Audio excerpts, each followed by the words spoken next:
Bonjour Florine Ferry. Bonjour. Merci d'être avec nous ce lundi. Vous êtes la directrice générale de Mercy Ships France. Mercy Ships, c'est une ONG qui offre une aide humanitaire à des pays sous-équipés. Vous envoyez notamment des navires hôpitaux pour fournir de l'aide aux populations africaines principalement. On va en reparler. Comment ça fonctionne déjà concrètement? C'est ça, vous avez plusieurs navires hôpitaux qui partent au large de certains pays sous-équipés? C'est bien ça. Il y a 45 ans, l'ONG a été créée sur la base de chiffres assez parlants, qui moi-même, qui arrive de la santé depuis plus de 23 ans, je ne connaissais pas. Ça part d'un constat que près de 17 millions de morts en Afrique, chaque année, sont dues par manque d'accès aux soins chirurgicaux dans le continent africain. C'est beaucoup plus que, c'est 3 fois d'ailleurs, le chiffre combiné du nombre de morts par sida, par tuberculose et par paludisme. Donc c'est des chiffres qu'on connaît, mais c'est moins connu sur la partie chirurgicale. Et donc, et d'un deuxième chiffre qui est que près de la moitié de la population habite à moins de 150 km des côtes.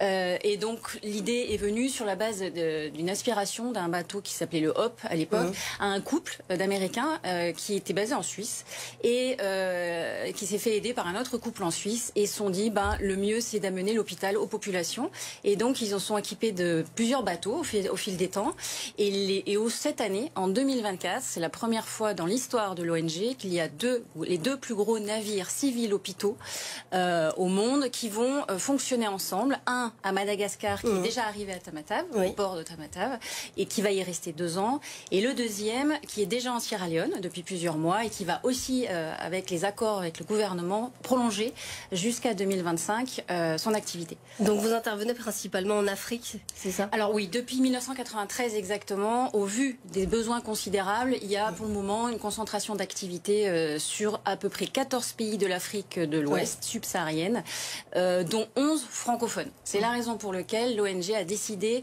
de mettre un pied en France, il y a on va dire 3-4 ans exactement, et de renforcer un peu le développement cette année du fait de ce deuxième bateau, ce qui veut dire qu'on passe à peu près c'est une organisation de bénévoles, donc on passe à peu près de 1200 bénévoles à l'année à plus de 3000.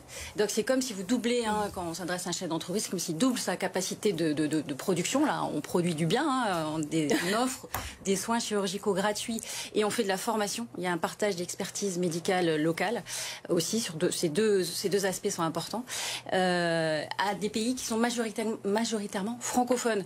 Du coup, aujourd'hui, il y avait un pied historique en Suisse, parce qu'il y a une plateforme support est en Suisse, à Lausanne, et il y avait un peu la Belgique, un peu le Canada, mais bon, minoritairement. Et pas la France. Et pas la France. Et donc, vous êtes implanté à Lyon, du coup, vous êtes implanté à Lyon, vous avez votre siège français à Lyon, ça va faire quasiment 1 an que vous êtes ici. Pourquoi Lyon?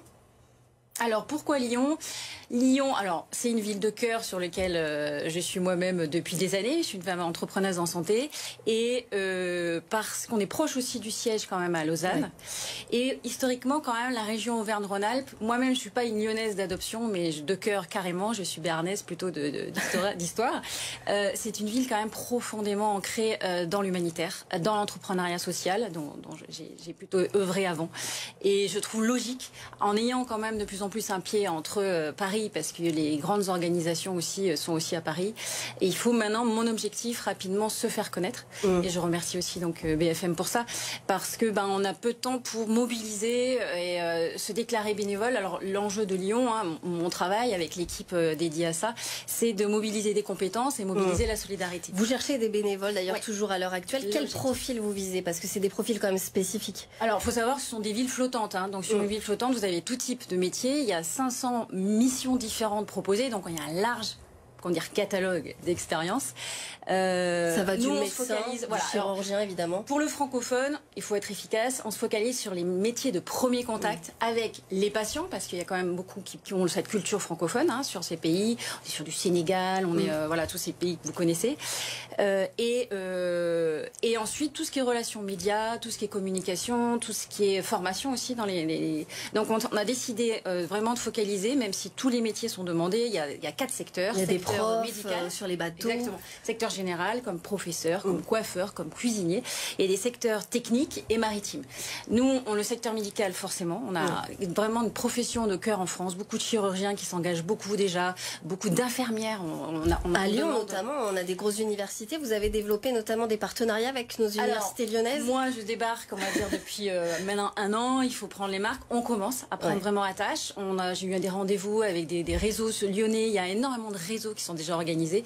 L'idée, c'est on se rencontre. Il faut que j'ai commencé et on rencontre des personnes absolument fabuleuses. Moi-même, qui n'étais pas dans l'humanitaire, je le suis depuis 1 an. Chaque matin, c'est toujours une découverte et de belles rencontres.